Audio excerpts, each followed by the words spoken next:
Hello, all you beautiful people out there. If you're new, welcome to my channel. Thank you for dropping by. I hope you enjoy it. Please consider subscribing. For my fans and subscribers, welcome back. I really do appreciate you. You're the lifeblood of this channel. Today's topic is Jim Jones' new wind for People's Temple. Not much else I need to say. Let's get on with the video. At this time, Jones thought a lot about the future of People's Temple. In Mendocino County, there weren't enough potential converts for temple growth. Meanwhile, in San Francisco, black pastors were urging patients that would be repaid after death in heaven. Patience seemed to be the only option until visitors to People's Temple came back. They shared their experiences, how the temple not only listened to them, but helped in tangible ways, like helping to fill out paperwork. So it seems like a lot of people in People's Temple joined for the right reasons in hopes of helping others. It wasn't just a few minutes after Sunday services either. Members wrote letters or made phone calls on their behalf and even drove hundreds of miles to come to appointments with them. More blacks would make their way to Redwood Valley on Sundays. Although a few dismissed the temple because Jim badmouthed the Bible, many more were drawn because the church helped with secular needs. Some even chose to move to Mendocino to join the church, and settled members helped them find jobs and housing. The temple had members in county social services who were trained to give practical help, and although Jones had not planned this, he certainly did take advantage of it. The influx of blacks into the community upset Ukiah residents, but never fear, Jones took advantage of this too. For any group that feels or actually is persecuted, the ties that bind that group grow stronger, and that's what happened here. Many younger whites joined out of the feelings of guilt of white privilege that they had experienced growing up, which reinforced their dedication. Like any good cult leader, Jones emphasized this us versus them narrative. One day, Jim Jr. came home from school asking what the N-word meant because a kid at school had called him that. Although Jim Jr.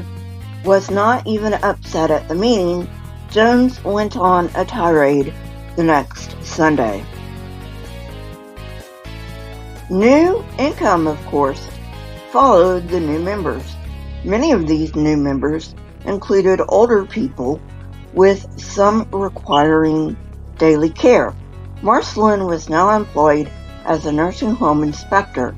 Since she and Jones had run nursing homes in Indiana, they bought properties, converting them into care facilities.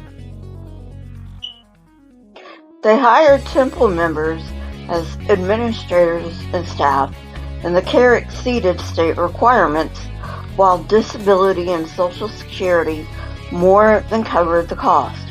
All profits went to the temple, which funneled it into more outreach programs. As blacks increased membership and revenue, Jones looked for more ways of recruiting. He started attending all conventions and gatherings of the Disciples of Christ denomination, something he'd never done before. Jones invited other ministers to attend People's Temple, and many were so impressed that they began referring troubled parishioners to the church. These people were treated to a carefully orchestrated reception, greeted by individual temple members. These individuals would start praising Jones, how he cured cancer, raised the dead, etc. They were then escorted to reserved seats in the front, where other temple members would come chat with them, asking seemingly innocuous questions. Adult and children's choirs would sing. Then, of course, Jones would appear, and people would start praising him in testimonials. Visitors who did not buy into this bunk would be surprised when Jones would address them by name, seeming to know all about them.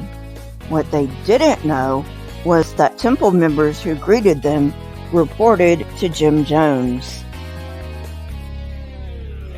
Many guests were accustomed to short sermons, so Jones's lengthy sermon surprised them. After service, everyone was served a hearty meal, because by this time it was well into the afternoon. Members would eat with them, asking what they thought of the service. And of course, some of them thought little of Jones's put-down of the Bible. They could, of course, choose to attend the evening service, but few did because they were very tired. Jim would then make some parting comments and emphasize that they could come back whenever they wished. Some visitors had made it very clear that the temple was not for them, but those who showed even a little interest received calls and letters inviting them back. At this point, Jim did not care about ideological compatibility. He just wanted to boost numbers because his move from Indiana had depleted the numbers. Those who did return generally had a private conversation with Jones because he had been briefed about them by his Confederates. He knew what to say to allay any concerns that they might have. At the end of 1969, he had built the church back up to around 500 regular attendees. Okay, so just a little note here. This is classic con man behavior. They will cast a wide net, and if you are clearly not interested, they will not spend any more time on you because they know you're not interested. However, if you show any sign that you are interested, they will then spend the time to bring you into the fold. For a while, Jones felt comfortable enough to let some people leave. For example, Gary Lambra had joined the temple under the illusion that Jones was more than human, yet he was troubled by some of Jones's teaching, and it showed. This sparked a cycle of leaving and returning. I actually think that's a good place to stop because, well, it's a cliffhanger. If you like this kind of content, hit the like button, press the subscribe button, and if you want to know when I come out with new content, hit the bell next to the subscribe button. All social media links are in the description, including my email if you want to get hold of me. If you would like to join this channel, please press the join button. This will go a long way in improving the channel, and also you get cool emojis and a cool badge next to your name and some locked content. Also, you can become a Patreon if you want to support me over on Patreon. You will also get Patreon only content. However, please take care of yourself and your family first. Keep learning and searching for truth. Here are a few videos from my library. If you have not watched them yet, go ahead and watch them and tell me what you think. Please leave comments down in the comment section Not only do I love hearing from you, but they also trigger the YouTube algorithm. Until next time, friends, stay safe and goodbye.